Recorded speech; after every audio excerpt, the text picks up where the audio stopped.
my concerns about the current climate and how it relates to 2008 is that lack of historical data, that lack of what happened last time. That's something that gives me pause. I'm in my particular market, and I think a lot of the markets around the country are very similar. The housing market's on fire. You can't get a property right now without having to bid it up. The issues that people are running into are not being able to get appraisals. But the other issue that people are running into is once they sell their property, they're having a hard time finding someplace to go. We have record low rental availability. We have super, super tight inventory. And so that's causing people to pause on selling their properties. That's, COVID and, concerns about COVID are causing people to pause on selling their properties. So right now, the $1 million question for me is, while taking advantage of obviously the ability to sell properties at a very aggressive price point, how do you protect yourself as a rehabber when and if that changes? If they say tomorrow we have a vaccine, will the market flood with people ready to sell? And what would that do to the market? Would people still be hesitant to sell because they don't believe it, right? And they think that it's all hype or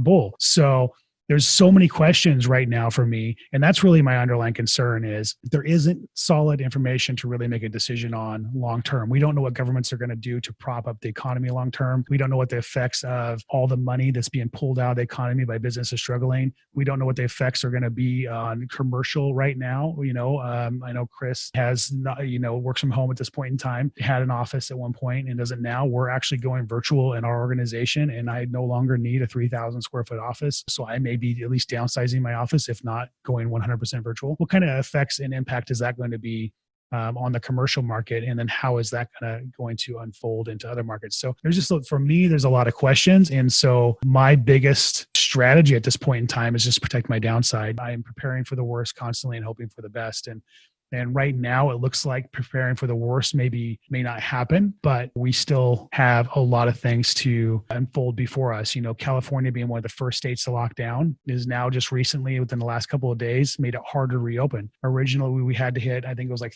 300, below 300 cases per day for 14 days. And now I think they dropped that. Maybe it was below 200 cases for 14 days. And now they dropped it to below 70 for 21 days. So they made it harder to reopen. So, how much of that stuff is going to change over the next few months, and then how much of an impact is it going to have with the overall economy? So for me, it's just that big question mark. And I am being super careful about how I'm spending money, super careful about how I'm hiring, super careful about the deals I'm getting into, making sure that I have capital reserves. That may cost me money if the market stays on fire, and that's okay with me, because I'd rather it cost me money because I made a mistake not to go all in than lose everything because I went all in.